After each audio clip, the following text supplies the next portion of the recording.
नमस्कार बच्चों, स्वागत है आपका पार्थ कोचिंग सेंटर के YouTube चैनल पर। बच्चों, कल हमने किया था चैप्टर 5 की एक्सरसाइज 5.1 का क्वेश्चन नंबर 1। आज हम करेंगे इसी एक्सरसाइज का क्वेश्चन नंबर 2। बच्चों, क्वेश्चन नंबर 2 में हमसे 4 टर्म मांगी गई हैं एपी की। हमारे को फर्स्ट टर्म दे रखी है, कॉमन डिफरेंस हमारे को दे रखा है, हमें बाकी की 4 टर्म निकालनी है। मैंने पांचों क्वेश्चन सॉल्व कर लिए हैं, बस आपको समझाना बाकी है। तो शुरू करते हैं क्वेश्चन नंबर 2।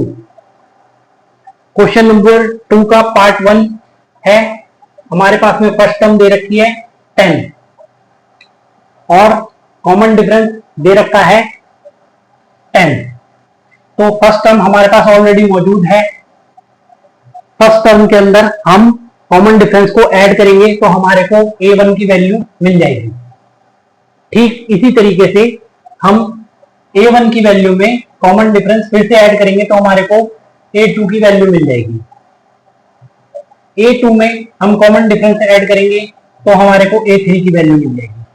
अब हमारे पास में चारों टर्म मौजूद हैं, तो यहां पर हम ap इस तरीके से मेंशन कर देंगे। सेम सीक्वेंस में रहेगा क्योंकि कॉमन डिफरेंस सेम है। ये हो जाता है आपका पहला क्वेश्चन खत्म। क्वेश्चन नंबर 2 का पार्ट 2 है। a की वैल्यू दे रखी है -2 और कॉमन डिफरेंस है 0, यानी कि हम किसी भी नंबर में 0 को ऐड करेंगे तो वो सेम नंबर रहेगा। तो यहां पर हमारे पास में फर्स्ट टर्म मौजूद थी, सेकंड a1 निकालने के लिए हमने -2 में कॉमन डिफरेंस को ऐड किया तो हमारे को जो वैल्यू मिली वो -2 ही मिली। ठीक इसी तरीके से हम बाकी की दोनों वैल्यू निकालेंगे जो कि कॉमन ही आएंगी। तो यहाँ पर AP इस तरीके से मेंशन किया जाएगा, सेम सीक्वेंस रहेगा क्योंकि 0 से किसी भी नंबर पे फर्क नहीं पड़ रहा है। क्वेश्चन नंबर 2 का पार्ट 3 है। हमारे को टर्म दे रखी है 4 और कॉमन डिफरेंस दे रखा है -3। पहली टर्म मौजूद थी, a1 निकालने के लिए हम a1 के a में कॉमन डिफरेंस को ऐड करेंगे तो हमारे को a1 की वैल्यू मिल जाएगी।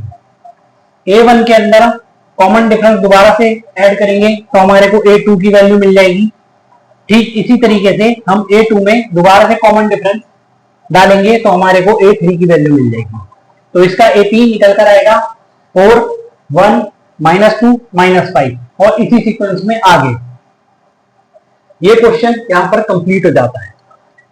बात करते हैं क्वेश्चन नंबर 2 के पार्ट 4 की। फर्स्ट टर्म हमारे को दे रखी है -1 और कॉमन डिफरेंस हमारे को दे रखा है 1/2। बच्चों, 1/2 को हम 0.5 भी लिख सकते हैं।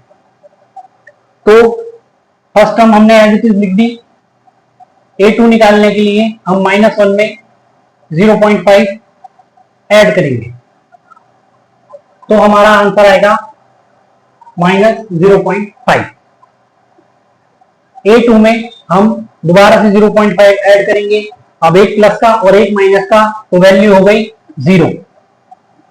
a3 में हम दोबारा से 0.5 को ऐड करेंगे तो हमारे को a4 की वैल्यू मिल जाएगी। अब हमारे पास में AP आएगा -1 -0.5 0 और 0.5 सेम सीक्वेंस में आगे, और ये क्वेश्चन यहां पे खत्म हो जाता है। क्वेश्चन नंबर 2 का पार्ट 5 है। a की वैल्यू दे रखी है -1.25 और कॉमन डिफरेंस दे रखा है -0.25। फर्स्ट टर्म हमारे पास में मौजूद है, सेकंड निकालने के लिए हम ऐड करेंगे इसमें -0.25। तो हमारी जो वैल्यू निकल कर आएगी वो आएगी -1.50। ठीक इसी तरीके से हम दोबारा से a2 में -0.25 को ऐड करेंगे, हमारे पास में नंबर आएगा निकल के -1.75। अगेन हम a3 में -0.25 को ऐड करेंगे तो हमारे पास जो वैल्यू निकल कर आएगी वो आएगी -2। यहां पर जो AP बनेगा, फर्स्ट -1.25, सेकंड -1.50, थर्ड -1.75 और 4 -2 और इसी सेम सीक्वेंस में आगे भी नंबर निकाले जा सकते हैं। तो बच्चों क्वेश्चन नंबर 2 यहां पर हो जाता है खत्म। यदि आपको इसमें किसी भी तरह की कोई भी प्रॉब्लम आती है तो आप मुझसे डिस्क्रिप्शन में मौजूद नंबर और मेल आईडी पे संपर्क कर सकते हैं। धन्यवाद।